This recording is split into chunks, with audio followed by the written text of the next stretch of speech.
Falando em futebol, bandeirinha sofre, né, pessoal? E a mãe de bandeirinha, Glenn? Ah, imagina isso. Muita calma nessa hora, meu povo, muita calma nessa hora. Mas eu tenho certeza que depois dessa super reportagem do Guilherme Roseguini, a gente vai ter, assim, mais paciência com os bandeirinhas. Pois é. Para vocês terem ideia, a ciência entra em campo para explicar um outro ângulo. E a gente vai ter muita paciência com os bandeirinhas. Você vai ver agora.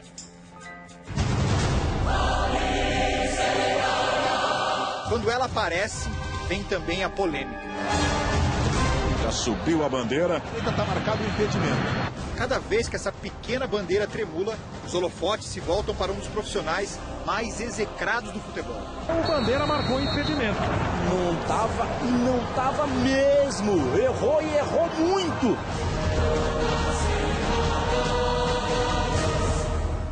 No jogo, um juiz tem diversas atribuições, como marcar faltas, distribuir cartões, controlar o tempo.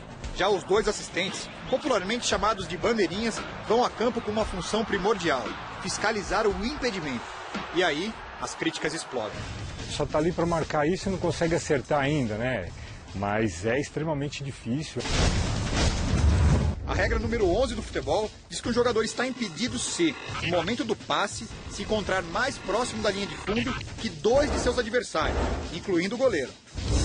Ou seja, um lance é anulado se o atleta receber uma bola à frente do penúltimo defensor. E validado se estiver na mesma linha ou atrás desse zagueiro. Parece simples, mas não é.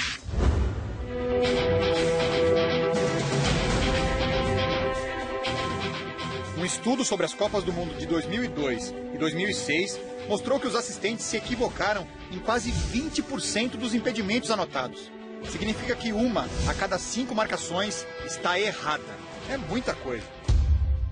Em vez de usar estes dados para azucrinar ainda mais os bandeirinhas, pesquisadores do Brasil e de outros 7 países resolveram tentar entender por que esses erros acontecem e descobriram fatos surpreendentes.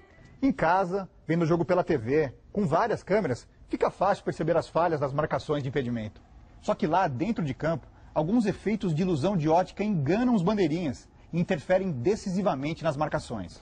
O primeiro grande problema tem a ver com o posicionamento. Dependendo de onde o bandeirinha estiver, um fenômeno pode afetar diretamente as marcações. Hora de entrar em campo e conhecer a paralaxe. Olhando esta imagem, quem você diria que está em impedimento? O atleta de verde, certo? E nesta outra, quem está na frente? O jogador de preto, claro. Pois é, se você fosse bandeirinha, teria errado feio. A verdade é que esses atletas estão na mesma linha, como mostra essa outra imagem. O que mudou nessas 3 fotos não foi a posição dos jogadores, mas apenas a do bandeirinha. Na primeira, ele estava à frente da linha da bola. Na segunda, atrás. E na terceira, onde sempre deveria ficar, na linha do lance. Se ele não estiver alinhado, se ele estiver à frente ou atrás dessa linha de impedimento, assim chamada, eventualmente ele vai ter uma visão, uma perspectiva equivocada. Essa ilusão de ótica chamada paralaxe aparece com muita frequência. Basta que um auxiliar esteja assim, longe da linha do último zagueiro. Se ele não se posicionar realmente nessa linha, alinhado com esse penúltimo defensor, qualquer tipo de lançamento ele está fadado a ter um erro. Mesmo que sempre esteja na posição correta, o bandeirinha enfrenta outro desafio. Ele precisa estar de olho em 2 lances ao mesmo tempo. O jogador que passa a bola e o que vai receber este passe. Só assim é possível saber se um atleta está ou não em impedimento. Este é outro tema que os especialistas estudaram: a simultaneidade. Nosso campo de visão para detectar imagens em profundidade é limitado. Para acompanhar um lance de futebol, o bandeirinha muitas vezes tem que girar a cabeça e mudar o foco dos olhos para acompanhar a ação. É o que ocorre quando ele precisa, por exemplo, seguir um lançamento. Às vezes esse lançamento é de 30, 40 metros, você tem que precisar quando acontece o lançamento e qual a posição desse companheiro, desse atacante nesse momento. E nem sempre você tem isso tudo dentro do seu campo visual. Para o corpo humano rotacionar o pescoço e mudar o foco da visão, demora entre 1 e 5 décimos de segundo.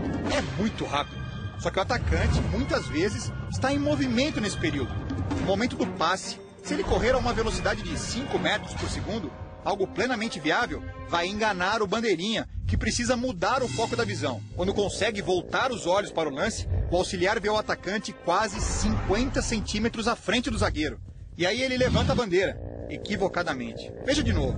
No momento do passe, o jogador está em posição legal, mas o assistente só consegue notá-lo quando está 50 centímetros à frente e acaba assinalando o impedimento incorretamente. Ele precisa detectar eventos simultâneos, só que os detetores que ele possui, os olhos, eles não são capazes de realizar sem que ele perca algum tempo. E esse gasto temporal pode custar um problema. Chega a ser uma covardia, né, com o auxiliar. Ele não tem esse recurso. Já seria suficiente para não condenarmos os bandeirinhas por alguns erros do jogo. Só que o corpo humano ainda prega outra peça neste profissional. Mesmo que ele esteja na posição correta, mesmo que não tenha que mudar o foco da visão, outra ilusão é capaz de estragar os julgamentos. Os cientistas batizaram o fenômeno de flash lag. Entre enxergar uma jogada irregular e levantar a bandeira indicando o impedimento, muita coisa ocorre no nosso corpo. As imagens captadas pelos olhos precisam chegar ao nosso cérebro, que vai avaliar as posições em campo, comparar os dados e mandar o comando para o juiz levantar a bandeira. Toda essa viagem pode ser feita em meio décimo de segundo. Muito rápido, né?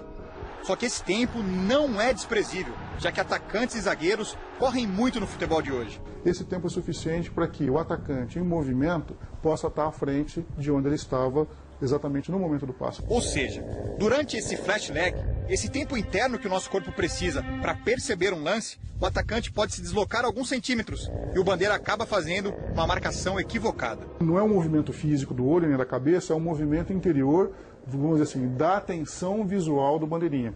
Como esse deslocamento atencional ele toma um certo tempo finito, esse tempo é suficiente para que o atacante se adiante em relação à linha de impedimento e o bandeirinha erre na hora de fazer esse julgamento. Isso gera uma confusão incrível, deixando bandeirinhas na dúvida com marcações que acabaram de realizar. Eu já tive situações que eu decidi, mas falei, pô, acho que errei. Para nós, 1, 2 segundos é uma eternidade.